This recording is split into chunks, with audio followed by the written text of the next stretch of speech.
guys, but I've enjoyed fishing Devil's Lake the past, I don't know, dozen years or so. I think it's been just phenomenal.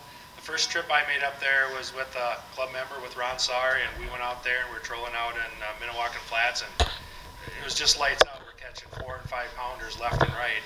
We'd never seen anything like it before. That was my first trip. And then we made a lot of more trips, and every trip out there, one person would catch a 10 pounder, it seemed like. It was just phenomenal fishing. And through the years, we've learned lots of stuff. Scott here has done an awesome job in all the tournaments up there. He's always in the top 10, it seems like. It's pretty rare that he's not in the top 10. He works really hard at it, does a great job. He's been fishing, he fished the FLW circuit, and now he's fishing a National Walleye Trail. Does really well, always in the hunt for Angler of the Year. We all have those off years, but he's always up at the top of the leaderboard. Whether it's out in the Great Lakes, but Devil's Lake is his favorite place, as with a lot of us. And this year he was lucky enough, good enough to best the best and come out with this beautiful trophy here and be the champion. So welcome Scott here, and we'll learn some good stuff on Devil's Lake. Thanks, Scott. Thanks, Scott.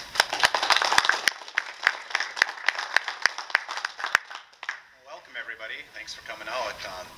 What I'm going to talk about tonight is the recap of my tournament I had in mid-September of the National Walleye Tour, and it's still a dream. I don't know if it's sunk in all the way yet, but it just, you know, I look at that trophy every day and it's like, it happened. So, but no, it was great. The fishing at that time had its ups and downs. There, you know, with any tournament, there was always those twists and turns that, you know, rumor this, rumor that, but we really stuck to our game plan this time, and it all kind of came out really well for me and my partner, Gary Maher. Traveling partner. We share all our information, and he ended up third place and I ended up winning it. But our pre-fish, to start out, our pre-fish, we usually go 6 to 7 days before the event starts, and the event started on a Thursday. So we were up there that previous Thursday. I showed up and started fishing, but actually the month and a half, basically all summer, I was up there. Just if I'd have a day, I'd go up there, and what I did then, I didn't do a lot of fishing. I was doing a lot of looking around. I was with my electronics. The electronics nowadays, it's just amazing with side scan, down scan.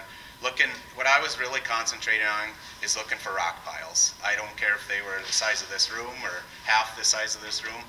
They all hold fish at some point in time on Devil's Lake. So I had all these waypoints and everything. So all of a sudden I have a screen full of waypoints, and it's like, well, how do you start deciphering at that? Well, we were making a milk run on all this, so once the main part of the pre-fishing started, I would have bet anything I was going to go out to East Devil's Lake or East Bay, that part of the basin, and fish that tournament, because we had phenomenal fish going out there for 2-3 weeks, and ended up being, we got some really cold nights, and that water temperature changed, and you could just tell that bite was ratcheting down a little bit. We're still catching some nice fish, but it just wasn't the same. So with any tournament, we had to change up the game plan, and we started concentrating more on the main lake, because those fish are moving into the main lake, and more getting more active. So we started finding some decent rock piles and everything that were producing fish. And the thing is, when you're pre-fishing, you never stay on a spot very long to see what the true potential is. You catch a fish, 1 or 2 fish, you're looking around and hiding stuff, and you're out of there. So you just don't really know till the day of the tournament when you spend hours on it. So we had a milk run put together, because we were thinking, well, if this doesn't produce, you got to have a lot of backup spots, and ended up they did. But throughout the tournament, or throughout the pre-fish, there again those wild card rumors and this and that. And we ended up getting all the way up into, going through 6 Mile Bay, all the way through the channel, and we got up in what they call dry lake. It's all the new water up in there. We somehow got under a bridge, and I mean, we had literally that much clearance under the windshield. We were pushing, and we let water into the boat, thinking, boy, this is going to be the thing to get up in there. And we got up in there, we fished. We had an all right day, but they weren't huge fish. And then what we tried for a couple hours to get up into Mike's Lake, that's another basin up within the basin, and we just couldn't get across roads. So right there. So that kind of messed with us. So we were like, okay, is that going to go down? And we went back and it just wasn't good enough. So we came back to our original plan, stayed on our rock piles, and things were going smooth. And we're like, okay, we're on good fish. The day before the tournament started, we heard that on 281, you may have heard this even on KFGO, the Highway 281, somebody took an excavator out there and dug a hole in the highway. I mean, so I was like, well, you know, everybody's going over there. We have to go check it out because we knew the potential of the fish over there. So, I mean, we had a narrow area to go through and there's rocks, and we had picked a calm day, luckily, and we got through there, and it was phenomenal. We went over there in a half hour. We had 2 fish that were 7 pounds, but there was a lot of boat pressure. So my plan that night before we went to the rules meeting, I'm like, okay, I'm gonna go in there, hopefully pick 1 or 2 of those fish off. Then I was gonna run up the Pelican and try to finish out my limit. I only pre-fished Pelican for 4 hours, and we went to the spots. They were there, and we just left it alone and everything. So at the rules meeting, they told us that the Game and Fish got involved, supposedly, and said that if you go through there, there could be consequences, fines, you know, all kinds of things. So it just, all of a sudden, everybody's mind was scrambled. And thank goodness that did happen, so I didn't have to go over there, because there had been a lot of boat pressure. You were sharing, you know, X amount of fish with a lot of boats. So we scratched that idea. Some guys did go over there. It all turned out fine. Nobody got in trouble, and the bite wasn't that great in there. So I went about it. The first morning, took off. I went up to Pelican. I'm like, I need to get my 5 fish. I want to get 5 decent fish. I figure I can get close to 20 pounds up there, I was hoping. And we got in there, and there was 8 to 10 boats on that. We were trolling flicker shads and jointed shad wraps, and on lead core and fireline on a 15-foot rock ridge. And there was, yeah, like I say, 8 to 10 boats. So there was enough pressure in there, but I'm like, well, we can grind them out, you know. And I wanted to leave some spots open to get to the main lake and do my jigging to try to get some bigger fish. So we started trolling, and we didn't see much for nets, and we didn't even get done with our first pass, and we had a fish on, and I told myself I wanted 20 inches and above. I was hoping for, obviously, more in the right order, but the first one is 20 and a half, so put that in the live well. And keep in mind, you can have 8 in the live well and weigh your best 5. Once you put that 8th one in, you're done for the day. So next fish was 21 inches, and I'm like, okay, we've filled 2 of those spots. We need, you know, hopefully a bit bigger. And then they came in the right order. A couple 24s, a 26, and by 9:30, about right around 9:30, we had 7 fish in the boat.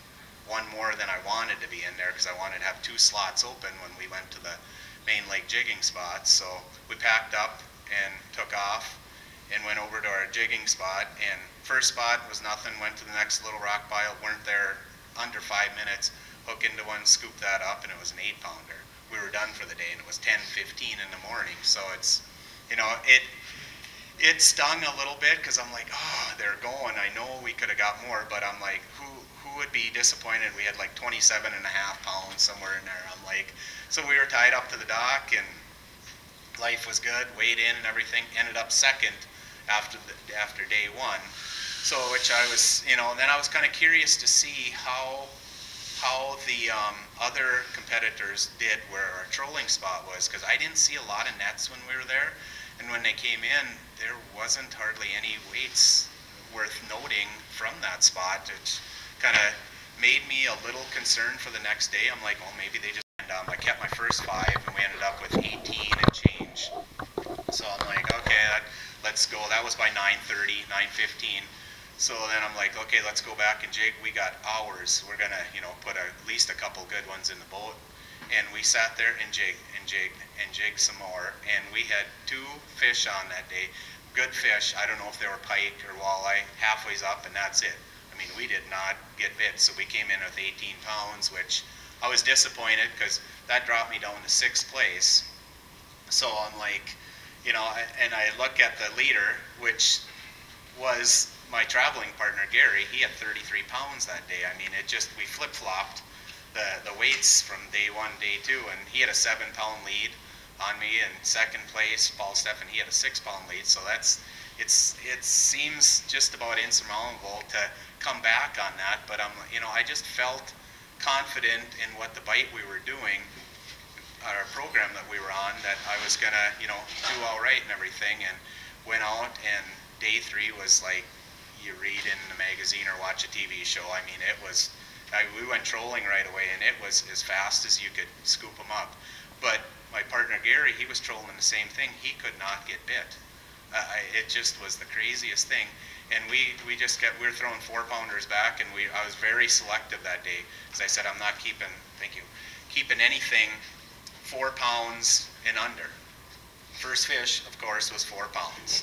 And the next one was like 3.9, and I'm like, okay, I boxed that one. I'm like, so then our next one was 28 inches. I'm like, second biggest fish I've caught in pelican. I mean, you just don't see 28 inches in pelican that often. You see a lot of big fish, but not of that size. And then it was 26 and another 25. I mean, we had a nice bag. And I figured we had about 26 pounds, so about 11:30. I'm like, well, it's time, let's go jig. I really feel like I need a kicker fish to get, and one more kicker fish to maybe have a chance. So we went jigging again, and we, over there about an hour and a half into it, I set the hook on a fish, and my co-angler Aaron, he's like, you got one on? I'm like, I think so. It was like a snag. I mean, and I'm like, and then I felt the head shake. I'm like, you need to get the net now. And I got it halfways up. I'll never forget this. About halfways up, we were fishing around 25 feet, 20 to 30 feet of water, right around in that depth. So we had a long ways to bring this fish up. Halfways up, it took a run like you had a 40-inch pike on. I'm like, oh, I said, I think this is bad news. And I said, well, let's just hope.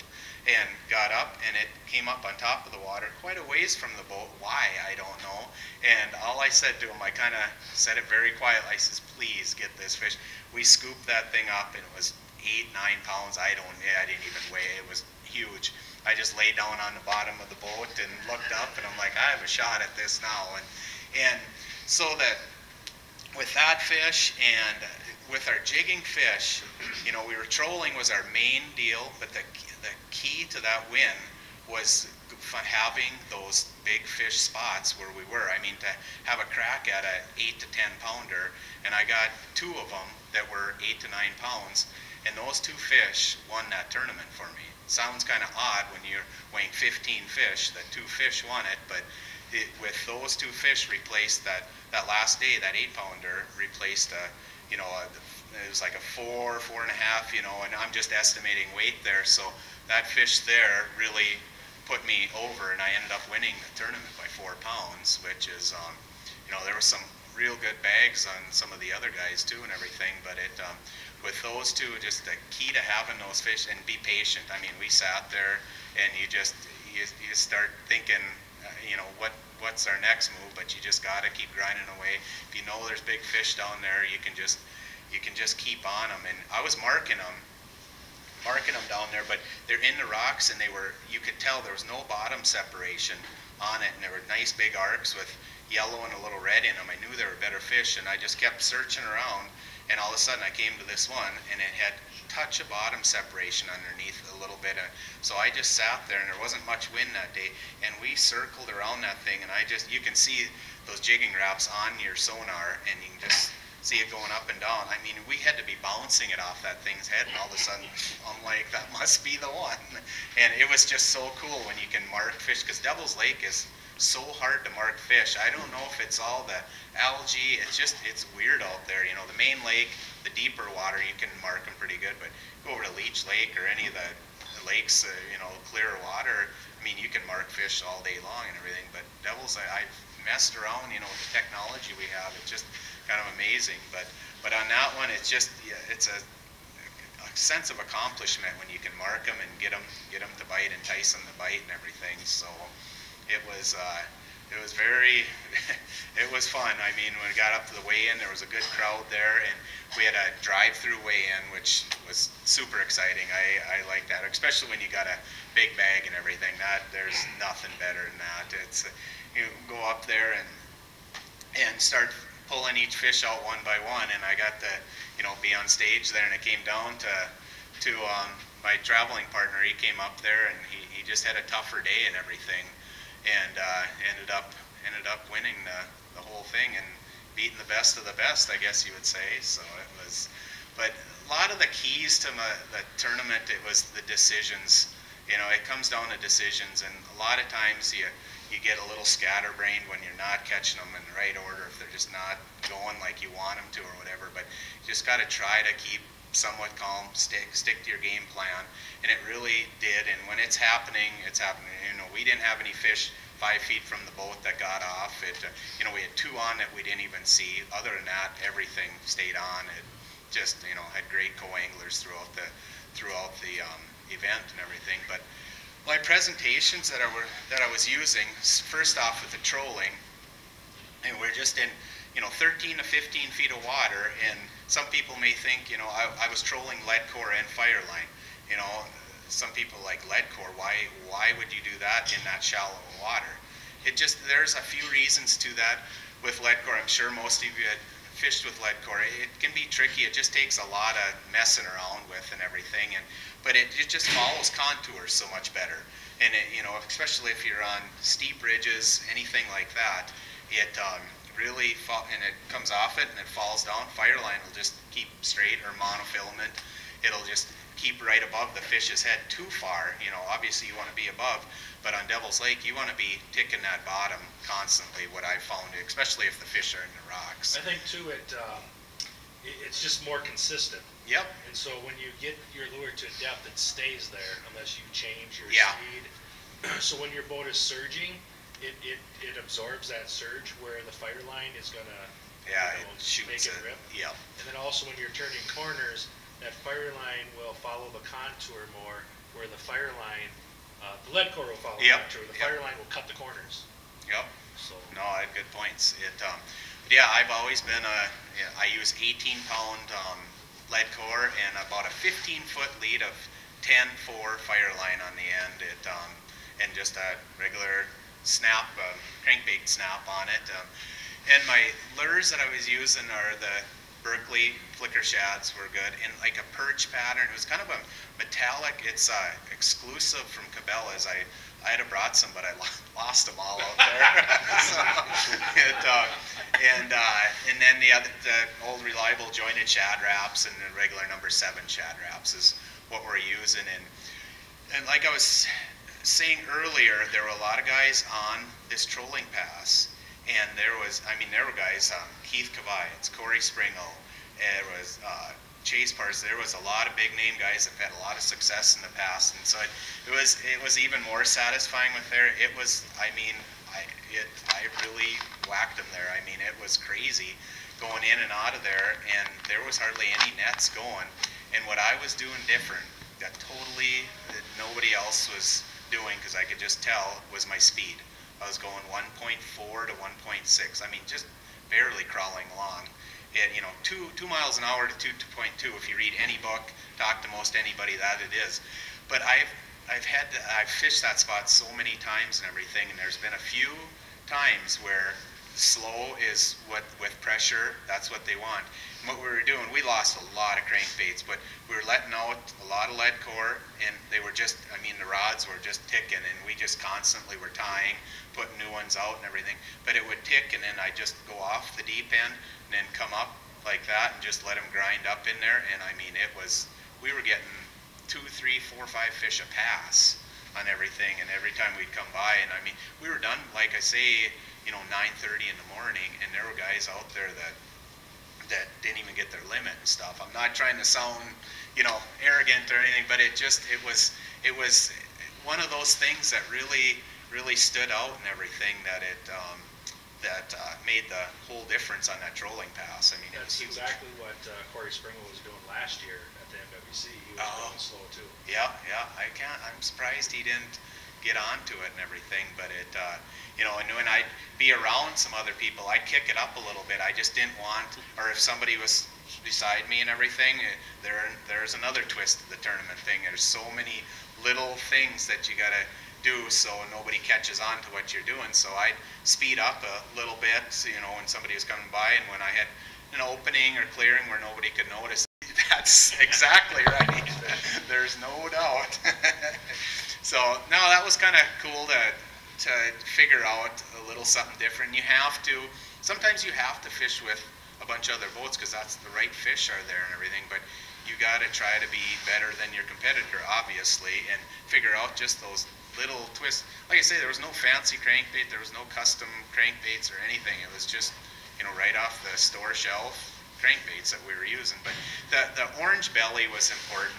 I have to say that, Fire Tiger perch patterns with the nice orange belly, they just, it's kind of odd that that was working. Obviously, there's a lot of perch in that lake, but they're feeding on little white bass. I mean, 4 or 5 inch white bass. So I thought, well, white, that's going to be the ticket. We could hardly get bit on white. I have no idea why, but it was just that perch pattern that was, all over the lake that was working. So it, like I say, those were our Fire Tiger, perch. The red craw did catch a few fish. Those are some of the top lures that we were using and everything. So, but yeah, the trolling, I love trolling. It just, there's nothing better than going along and that clicker goes off and the anticipation standing there with the net to see how, and it just, we've all been there and everything, but especially in a tournament when it's like that, it's like, this is all right. So we got done with that, and then we, with our jigging presentations, we were using Rapala jigging wraps. We did use some of the shiver minnows, that moonshine lures. Yeah, they were so-so. We caught a few fish, but it was number 7 and number 9 jigging wraps, and we were using the perch, the gold chrome perch, I guess you'd call it. That one, and the blue chrome was good, and the Fire Tiger was probably our top one that we were throughout pre-fish. It was just the most consistent one, and with jigging wraps, some people are like, well, how are you fishing them? Because a lot of people, we've all seen them, used them in the winter and everything, and it's a reaction bite is what it is. You're lifting and dropping, and you try to, the key is to stay out of the rocks. We lost, over pre-fishing that, we lost probably 60 jigging wraps at $7-8. Yeah, I'm like, I need to win some money. You get into some rock piles, it's just like it was a vacuum down there. You drop it in, I'm like, no. Or if you're jigging 2 of them, you drop them down and you go like that, and then no fish. No, nothing. And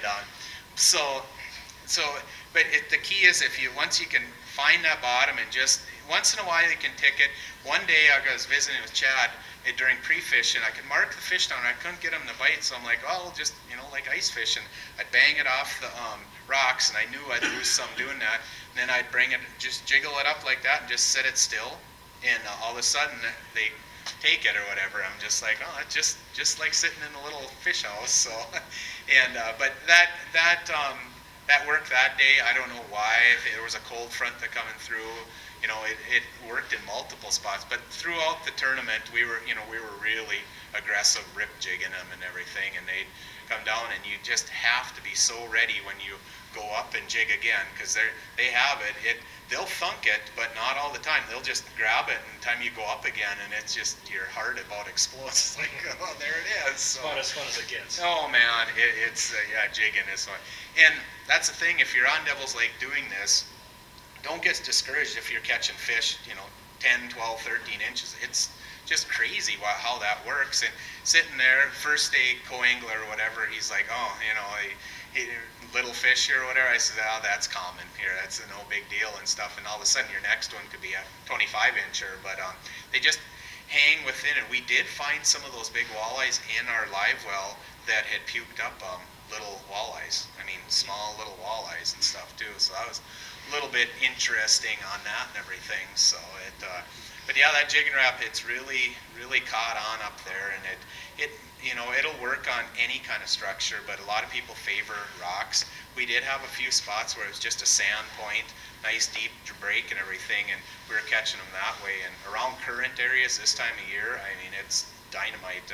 Any bridges or anything, you get some wind blowing through, get some current, and it'll work from the lakes country out to Wahi to Devil's, anywhere. It's effective. We're on Devil's Lake. How did you like to rig up to fish your jigging wraps? I went right fire line right to the jigging wrap.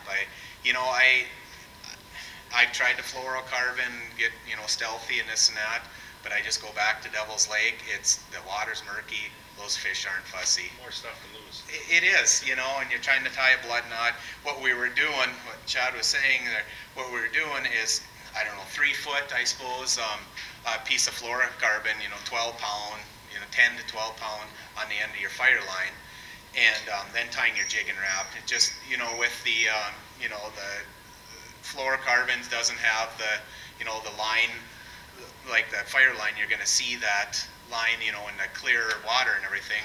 Devil's Lake is so murky and everything, I went right to it, especially if you're in the rocks. Fluorocarbon will take a lot of abrasion, but not like fire line. You know, sometimes you can save those. And about the only benefit I see is if you really upsize your fluorocarbon,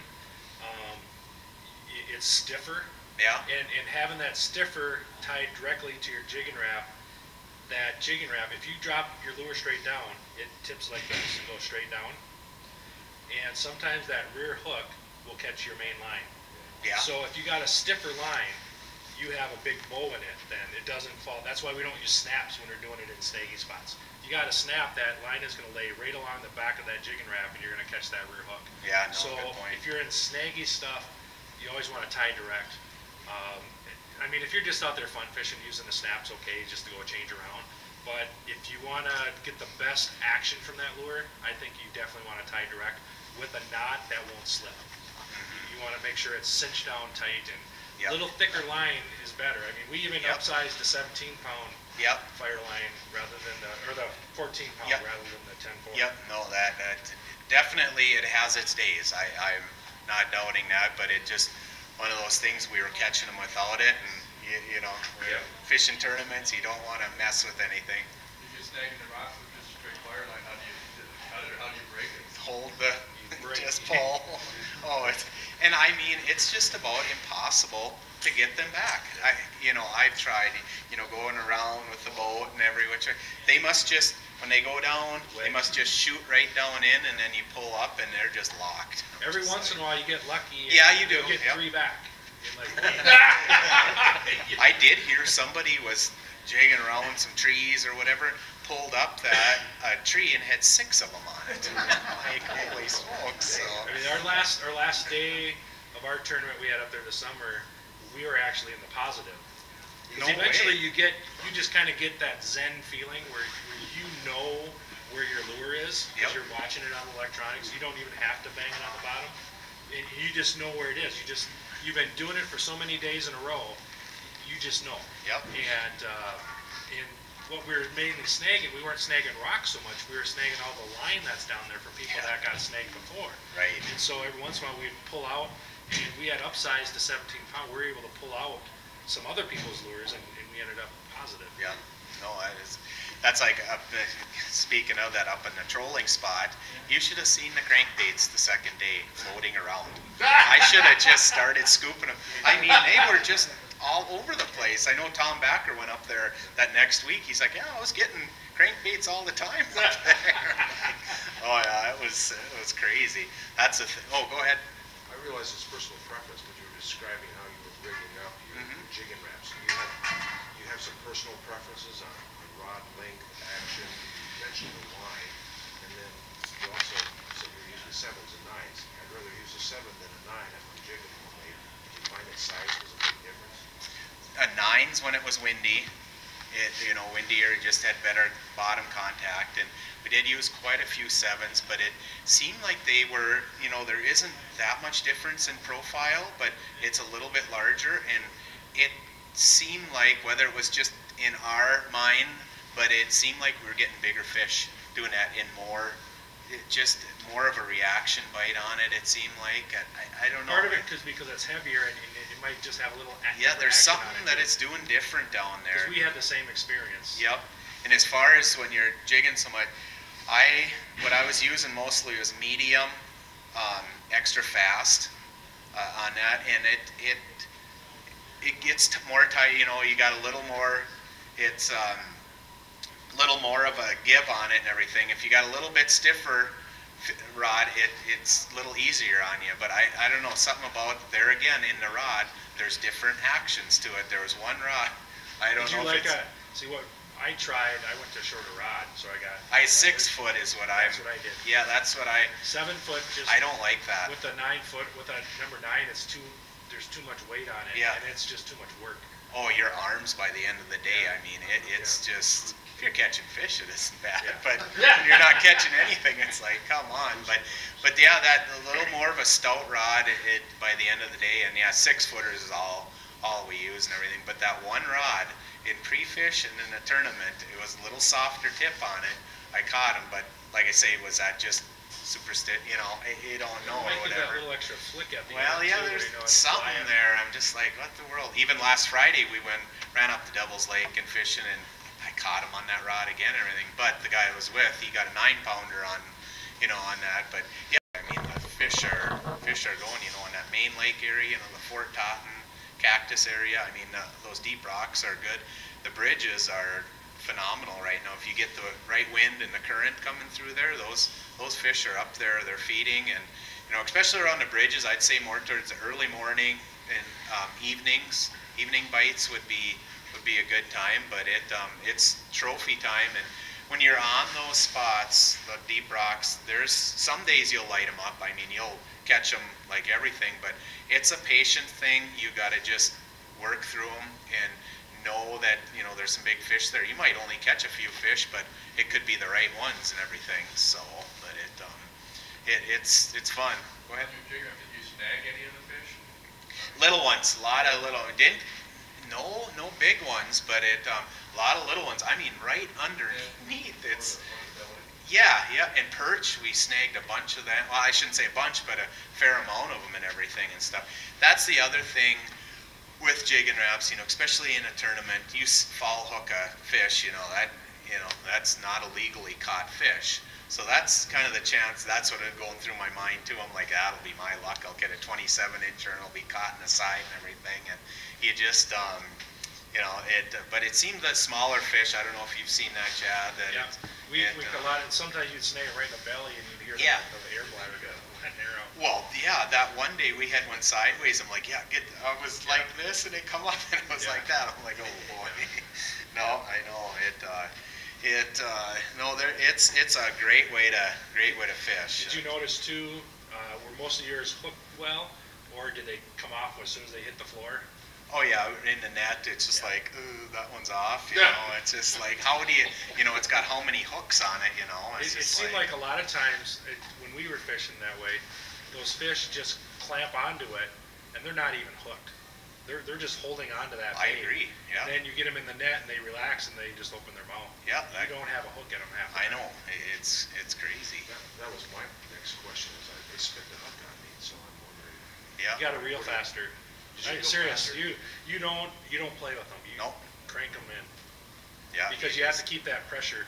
I mean, we had one 2 years ago, and I was just slowly reeling it nice and so when we were watching it come up, and this was in August, I think, and it's coming up like this, then it got about 3 feet from the boat, and it was crystal clear water out by the towers, and all of a sudden it went, swam away. It Yeah. just Did opened Chad its went like mouth. this? I was gonna puke. Luckily, about 10 minutes later, down caught a 9-pounder. So Yeah. it No, it's a fun way to fish. And we were sitting there. I tried spoons, different kinds of spoons and everything. And I even tried, a lot of you have been up to Lake Winnipeg, live targets, rattling baits. I'm like, they're gonna work. They're gonna work. And I can't get them to go on that stuff. I catch a few here and there, but they just, I don't know what it is, why they don't and stuff. But but the spoons are a good option. Little Cleos. We were catching some on that. We didn't use it in tournament. In pre-fish and stuff. We had some of that, and some Northland, some of that. The bigger buckshots and different things like that. Even some of the salmon spoons and stuff that just drift if you got a really nice calm day. We were using some of that, and and the silvers and everything. So I think it was emulating those white bass and everything. So had a decent day on that, but it came down to the jigging wraps. Did you try And, any blade baits at all? yeah, blade baits. Yeah, we did some of that. I did that a lot when we were on a pretty good bite. I didn't have real good success, I guess. So I think a lot of that stuff has more of a vertical where the jigging wraps and puppet minnows swim a little bit more. Yep, yes. They fly. Yep, no, I totally agree. So, kind of on that topic, do you cast them when you're on sand versus jigging vertically? Out at Green Bay, when we were out there, we did a lot of the casting. It's neat.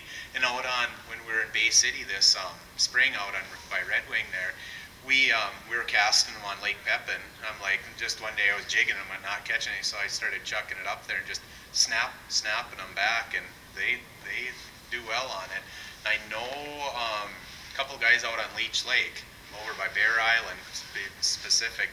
That's what they were doing the first 2 days of the tournament, or the 2 days of the tournament. They were casting them up there in the sand, and just as you say, and very effective. So, because they just shoot, you know, when you're laying on the bottom, and no, it's something person needs to do more, I think of. So, Do you think the vertical thing is more of a Devil's Lake specific feature with the rocks?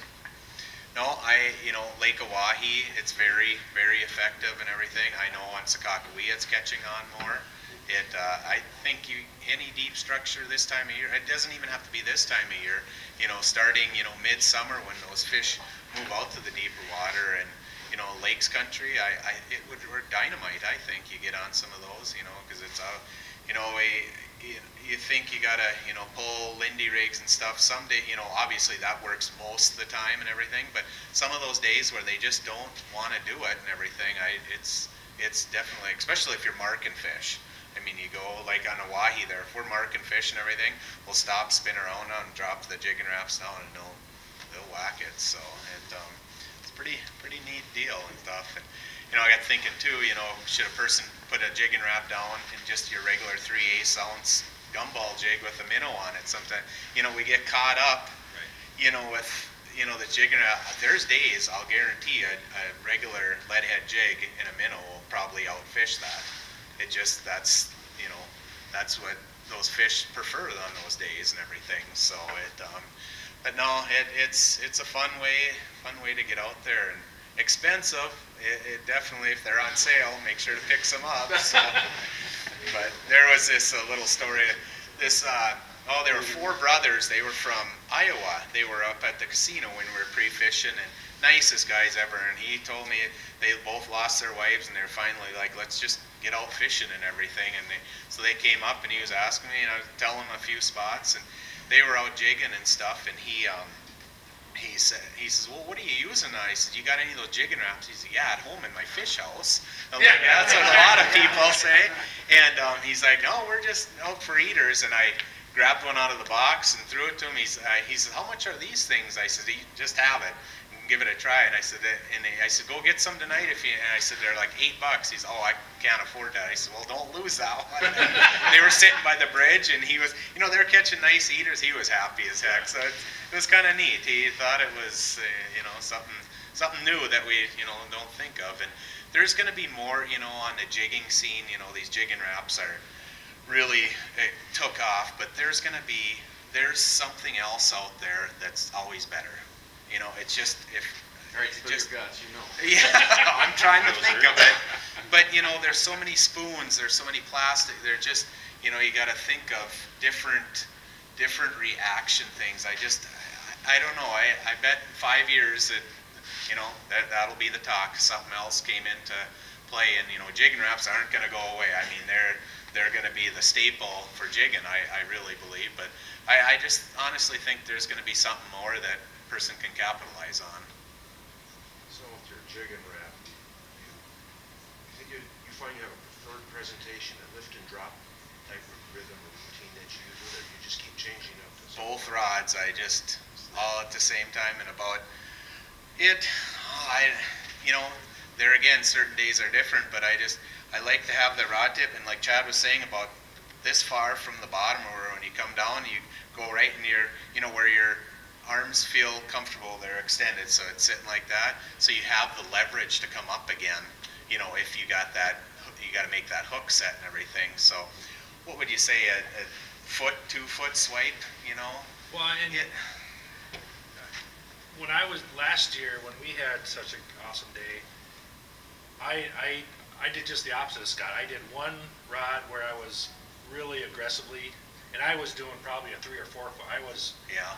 going just to let it go crazy. And the other one I would just pop. This one I'd go boom, boom, boom, pop. And I would do 3 to 1. And that day, I caught most of my fish on my left hand that wasn't moving much. It was a rough day, so the boat's moving. So the boat's moving, the lure's moving, okay? So it's still down there doing stuff. We're not sitting on a dock. You know, it's not in a rod holder. I mean, actually, I think I could have put that in the rod holder and it would have fished just fine too. Yes. On a rough day. Exactly. You know, Right. so the only thing there is you got to be right on it as soon as it gets hit because they'll spit it out. Yeah. And the other thing I did try, and it was earlier in the summer too, because it is tipping the bottom with a minnow head. I'm like, you know, on those days where they're just not going over.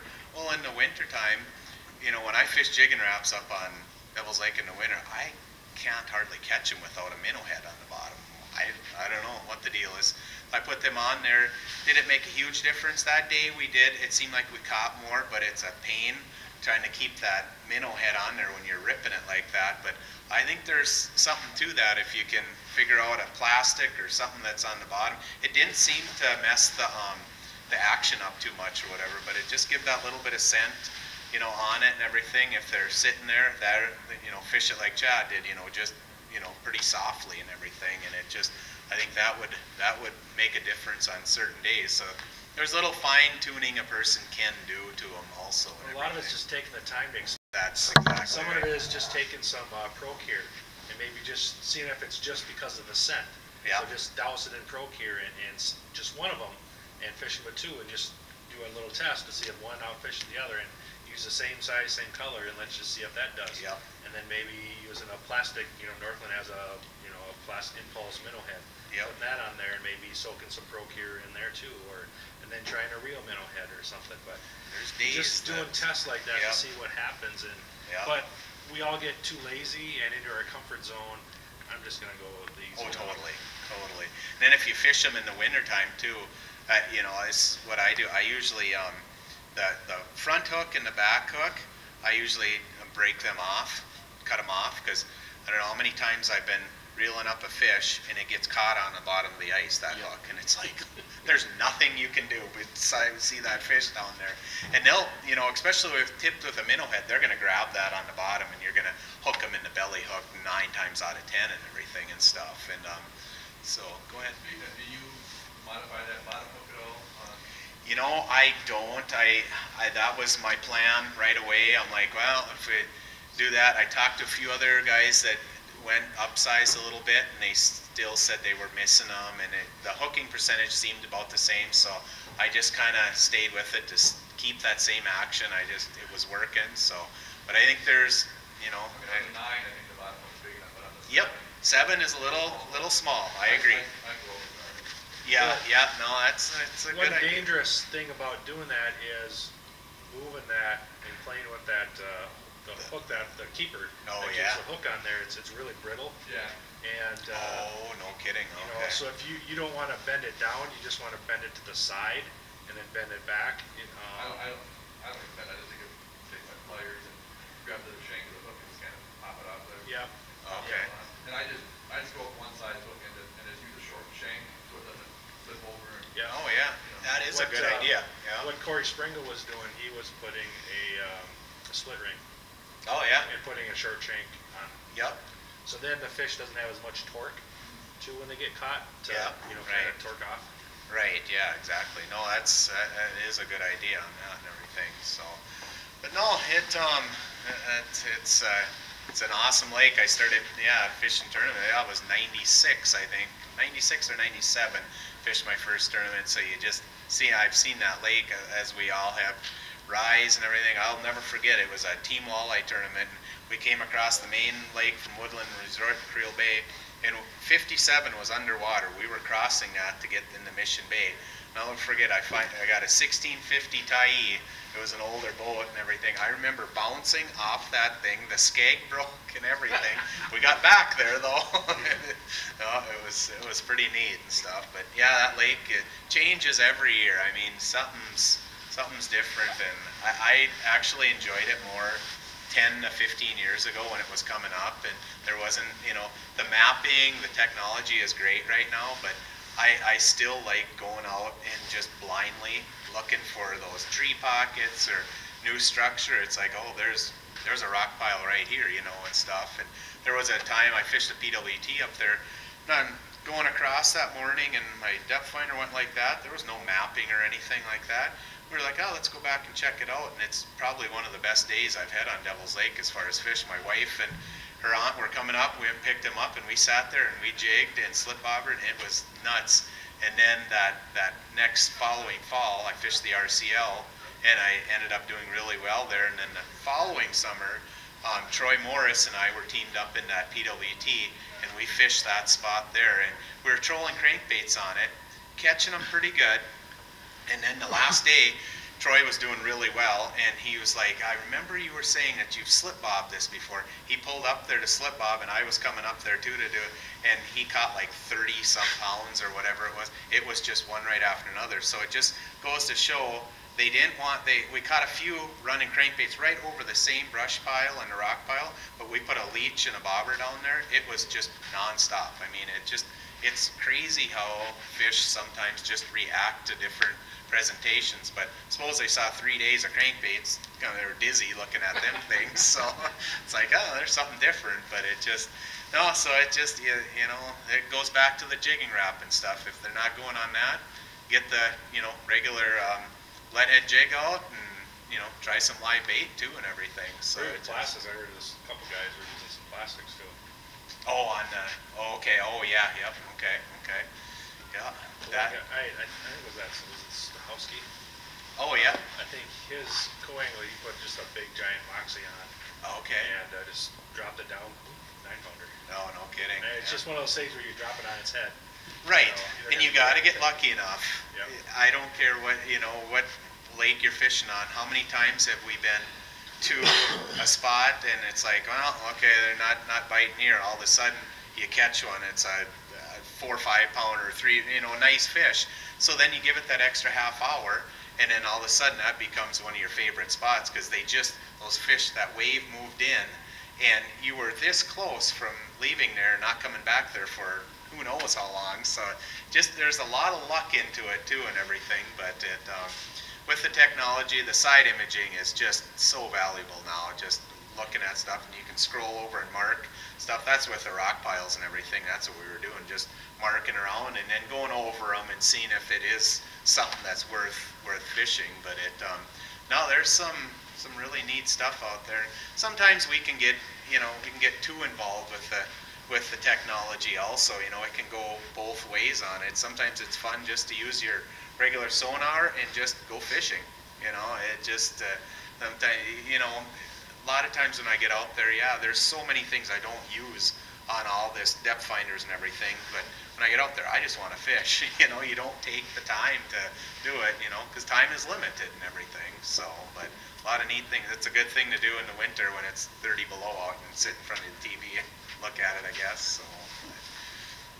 Describe your trolling spread in a little more detail. How you Okay. arrange it. And you said you Yep. use fire, you're using Lead core mostly, and But how we do were you using, decide on your depths? okay, we had 3 lead cores and 1 fire line out and lead cores, we were approximately letting around 70 to 75 feet out. I'll use all line counters on it, and fire line was about 85 feet. How I do that, on the side of my boat, on the Ranger, I have the rails. I have 1 rod holder there, and those are 12-foot rods out the side.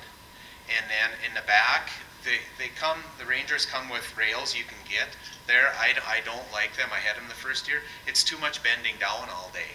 It just adjusts your line and everything. So what we do, right in front of the live well, screw in two rod holder placements right in there, so you can shoot them right out back by the motors. So they're facing, we face them straight out the back, lead core. Fire line, it just doesn't work as well straight out the back, but the lead core seemed to really work well there. So and with those 12 footers out the side, and then you know, short rods, we were using 6-foot rods right out the back. You just don't get that tangling and stuff, and you got to still be careful when you make the turn and everything, but it just, and then when you're reeling in fish, you can still keep your outside ones out if you get one in the inside and vice versa, so you can just be fishing effectively the whole time instead of reeling everything in and you're not in the water. But it that seems to work the best for us to have the rods all like that and everything. As far as planer boards and everything, you know, on structure fishing, I don't use it a whole lot, but it's just all in, you know, you'll catch them behind the boat more than not, it seems like, and everything. So, but no, it's just pretty simple. Just right in front of the live well, 2 rod holders right there. And because if you're bending down all day, especially what we were fishing, and I did notice that with some of the other anglers, they set it at, you know, 75 feet or whatever. You just had to keep, I mean, I told my co-anglers, you got to let out, bring it in, just keep watching the depth finder, because it just needed to be ticking all the time. So we were reeling in, letting out. If you weren't, we lost plenty of crankbaits the way it was, but you just had to keep on top of that rod. Otherwise, it, you know, you weren't catching fish or you were snagging. So it was a lot of work, but if you're going to catch them, it seemed like that was the key to it. So your intention is to run all 4 of the same depth? Yep. And just work the structure? Yep. Yep. So basically those 4 lures are within, you know, 5 to 10 feet, depending on if we're running some fire line and lead core also. So. Do you ever use like a snap weight system? Yep, I like snap weights, yep, but on this particular spot I don't. I prefer the lead core. When I'm in deeper water I do, and with my snap weights I usually go 25 feet back, and you know, there's a bunch of charts and everything, but it sounds kind of just basic, but I snap a 4-ounce snap weight on. You know, we were trolling a lot of 25 to 26 feet of water and pre-fishing too, and I just let the bail open, and when it hits the bottom I reel up about 5 feet and put it in a rod holder. It seems to work great for me and everything, because you just don't know, because like I say, there's a lot of charts and everything you can go by, but this way you know where you're at and reel it up some, and I just don't snag, and it was right in the zone all the time. They work really well, the snap weights, if you got huge waves to take the surge out of the crankbait and everything. So even out on Great Lakes and everything, when we're trolling spinners, I was using some snap weights because the waves were so big and everything. It was just pulling. Fireline was my choices during the tournaments. Using 4-ounce snap weights? Yep. Where do you get those at? Oh, we piece things together. You're making them. No, we found them down in Red Wing at, what's that bait shop? Yeah, 4 Seasons. 4 Seasons, yeah. We found them down there, and we bought a bunch of them. We fished Oahe, I don't know, 5-6 years ago, whatever it was, and we were using up to 8-ounce snap weights out there. I mean, we had catfish, you know, right up at Shields they have for catfish and stuff like that. I mean, it doesn't have to, you know, it's nice to have the teardrop, you know, the skinnier one or whatever, but you can use, you know, pretty much anything. You know, it'll be a little more resistant, but it You know those tire weights you got? yeah, no kidding. You gotta do what you gotta do. Anything works. Well, we've rigged up bottom Spark plugs. bouncers, and yeah. No, if it gets it down there, you know, sometimes it doesn't look the best, but no, I do like using that too, and I like using the shorties from Shields. The reason behind that is when you're bringing it in, you can grab the rod with one hand and you can grab your snap weight. If you got a 7-8 foot rod, you're taking the rod and going down like that and reaching out this way. You can lift that up and unclip it just like that.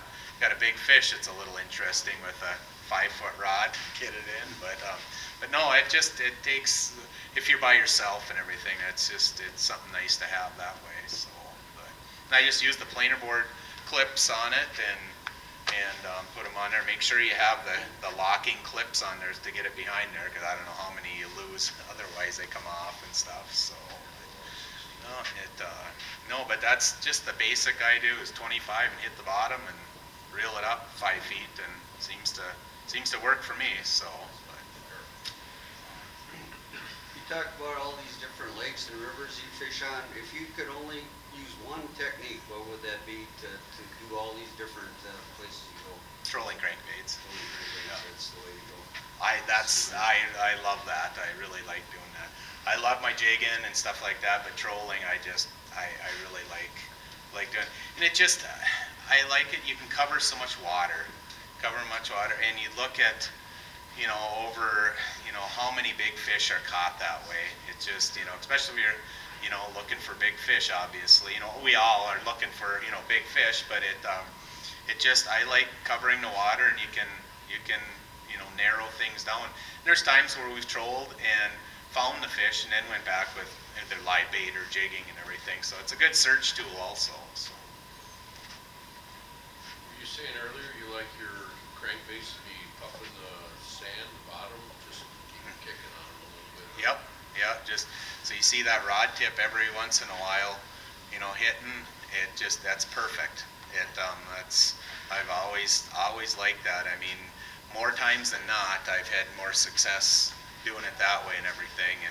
And like I say, for this tournament, that was a huge deal and everything. I mean, there'd be times it's like, it's hard not to go to that and reel it up a little bit, but it's hitting a little bit, and all of a sudden it would start pumping and you'd have a fish on there and everything. But no, it just, even in sand or mud, it creates a little puff of, whether, like I say, mud, and it's more of an attractant, and, noise and sound and just anything to entice them. And sometimes in the trees too and stuff, or the rocks, if you get snagged up and it lets loose and it'll shoot back or forward, I should say, that'll trigger. I've seen fish, it's like, oh, I'm going to lose that when it comes out, and all of a sudden that fish will grab on, and, it's just something that they're following it.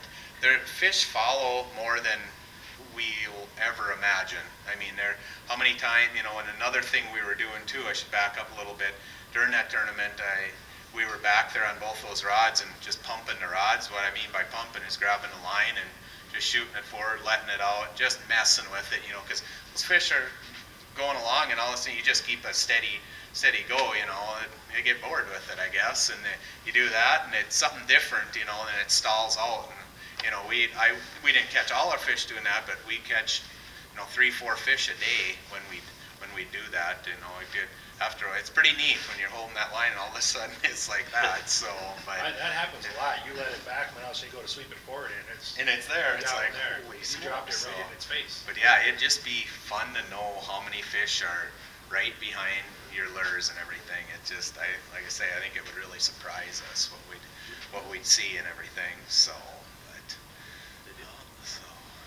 any other questions? Were you spraying your baits or putting a little trawler on it or anything like that? No, like I was saying earlier, nothing fancy, no custom painted crankbaits or anything, just off the shelf flicker shads and jointed shad wraps and, perch patterns and fire tiger. It was just nothing. And like before you got here, it was just how slow I was going. I mean, that was huge for me. I mean, we were just banging them and everything, and I was down to 1.4 at times, so it worked. It's like I say, I did that a couple other times and everything, and it worked. But this kind of, I thought I'm going to try regular speed. Don't get me wrong, we caught a few, some fish going 2, 2, 2 and everything, but we were making a turn, and that one rod, that's the other thing you got to keep an eye on. If your outside rod, gets hit, you got to speed up, obviously, then your inside one slows up. And we did that like 2 times in a row. I mean, that crankbait was barely moving, and we caught 2 fish, and that I just dialed it way down, and it was 3 days of that. It was just phenomenal doing it that way. I mean, the last day, every pass we were catching 4 or 5 fish, and this pass isn't very long. I mean, we had rods in the bottom of the boat and broken lines and fish, and it was chaos is good if you're in a tournament. That means you're catching some fish. So, but no, it was like I said earlier, it was fun to figure out something that others weren't doing. So, go ahead. You mentioned Troy Morris, and I see he's doing all this artificial eyes. Mm-hmm. What percentage of the guys that fish these tournaments would you say are artificial versus live bait? Or Artificial only? Or, well, not only. Yeah, a lot of artificial, very few artificial only though. It's hard to you know, they've proven that they've done well, there's no doubt and everything, but there's certain bodies of water, it's hard to, you know, like Leech Lake, that'd be hard to go over there and try that. I love chub fishing, we were over there, I mean, that is so fun. But there is a lot of artificials. They're coming onto the scene big time. Berkeley's got a great line of, you know, plastic. Where do you stop and begin on all these, you know, artificial lures and everything? But there's a place and time for both and everything, and just it's fun to be back to the old school of live bait fishing too, you know what I mean, like that. But no, when it comes to these tournaments, like when our first tournament of the year on the river down at Red Wing, you know, it was a chub bite. You know, if the chubs weren't in play there, that you wouldn't have seen near the weights. Mark Courts came in and he got 2 8-pounders right at the end of the day on chubs. You know, so it'd be hard to you know, and I know Troy and Corey, you know, they're proven, you know, that they are doing well, but it's hard to be traveling to a lot of different waters to really be effective. I think if you saw a circuit that said we're going to be artificial only, I think you'll see some mushrooming of new tactics and stuff's going to grow. You have but to. it takes somebody to take a risk to do that, and you're going to have a select group of guys that are going to do it, because too many guys don't have the comfort, they don't have the mindset, they want to do it the old-fashioned way. And there's a handful, what I would say, true professionals that would be able to pull it off and be comfortable or willing to do it.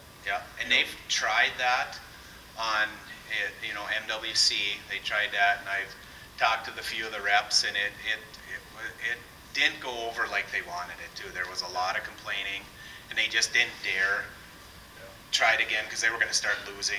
You know, because all of a sudden you go to Cass or Leech or, you know, your live bait, you know, live bait experts that's what they love doing. You know, and they're going to jump in those tournaments to fish those tournaments because they know how to fish live bait. All of a sudden, if it's artificial only, you know, they're going to probably back off from it. So, but yeah, it's possible, but it'd be tough to do. It'd be tough, you know. So, like you say, they have to be an exclusive tournaments to everybody be on the same page. So. Awesome. Any other questions for Scott? Yeah, where did you get the big ones at? We want the. Here, I got the coordinates for you. We knew you brought those on a piece of paper, right? Right in the mouth. We're going to auction those off. You got the bigger ones jigging up? Yes, yep. Did you use shiver mill at all? I did, and it wasn't great. I don't know why. The shiver minnow, a lot of you guys probably are familiar with it. It looks just like a shad wrap pretty much. It doesn't have the hooks on the head and the tail, or front and back. And it has a different action to it, which I thought when I saw them right away, I'm like, this is going to be phenomenal and everything. And yeah, I caught some fish, but no, I didn't catch any real big fish, nothing consistent and everything. And I know some guys were probably doing pretty well on, but there again, it goes back to what you have confidence in. It's just, you know, and everything, but it didn't go so well. But yeah, our jigging, and you know, it was all rock piles, and they were, you know, we had some community rock piles, but our rock piles that were better, I mean, they were tiny. I mean, just old ones I had from I took my ice fishing GPS, just the old Lawrence, the old black one that I had from back in the 90s, and I was going through that, and I'm like, oh, I used to ice fish here, and went to those spots, and one of those spots is where I caught one of my fish during that tournament and everything, and just small, little, tiny spot and everything, so it doesn't take a lot of structure or rocks to attract those fish, because the white bass must have had a heck of a hatch up there, because there's tons of them like that, and they're on those rocks this time of year. That's why all our fish are, you know, relating. Not all of them, but you know, a lot of them, the better fish are relating to that. So this time of the year, you mentioned current, bridges, morning and evening. How about during the day for Devil's during Lake? the day can definitely kick out fish, but it just seems like the morning, evening, those fish move into those areas more. I don't know, maybe you guys disagree Overcast with too, I think. I think yeah, less light penetration, the better. It just, and it seems like later in the fall, some friends of mine go up there a lot in the fall and everything, even on those rock piles, it sets up like ice fishing. You know how Devil's Lake is a morning, evening walleye bite, and it seems like it sets up in November, if you can still get out there, morning and evening are a little bit better. Not all days, but a lot of times that's how that works also. So. So, how do you come up with your strategy? Talk about your game plan when you finally came up with this to control the mornings and big jigs in the afternoon. Because there again, I didn't know if I could get 5 fish off my jigging spots. I did it in pre-fish, you know, we had a milk run and everything, but it's pretty painfully slow. You know, they would light up some days really well and stuff, but I wanted to, because I figured with my trolling, they came pretty fast, and so I figure if I can get close to 20 pounds, since we could have, I wasn't sure, you know, going into it how many we could have in the boat, but it ended up being 8 in the boat, so that's 3 spots open. So you get your 5, if you can get 5 respectable ones, you got, because getting those 5 can be just tough sometimes, and that's what I like to do. If you can have a spot where there's pretty decent fish, and I figure I could get close to 20 pounds, if you have a big fish spot, the pressure's off of you for the most part, and you can fish just correctly. I mean, you're just, you know, your mind isn't all boggled up, and you got your big fish spots, you got, you know, I mean, it's set up perfect. That's how I love having a tournament. If I can, obviously all the spots be big fish, but this one here, you know, if you can get your 5 in the boat, it fast. That's how I look at the tournaments. If you can get 5 respectable fish, and then go big fish hunting, usually that's the key to it and everything. You gotta have a limit if you wanna do well. Yeah, exactly. And now what's the saying going? You can lose it the first day, but you can't win it? Or is it something like that? I mean, there's days you come in with 2-3 fish and you're the bottom of the pack. Boy, it's hard to climb out of that again and stuff. And it's no fun that night getting ready for the next day. It happens. It's happened to me. I've zeroed. We've, you know, all of us that have fished tournaments, it's going to happen again. It's a humbling sport, but it's the addiction to it. It's just nuts. I'm like, And I'd rather be second than first after the first day. yes. Oh yeah, that Never being wanna be first, first. that first day, that isn't.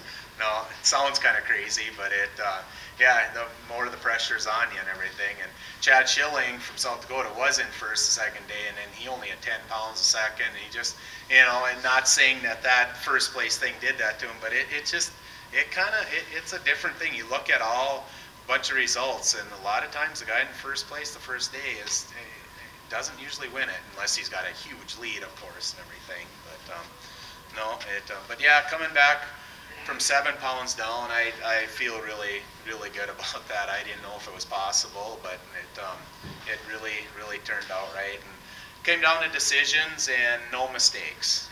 You know, you just can't miss any fish or them come off and everything, and it didn't happen. So, but in the end, get to look at that for the rest of my life. So.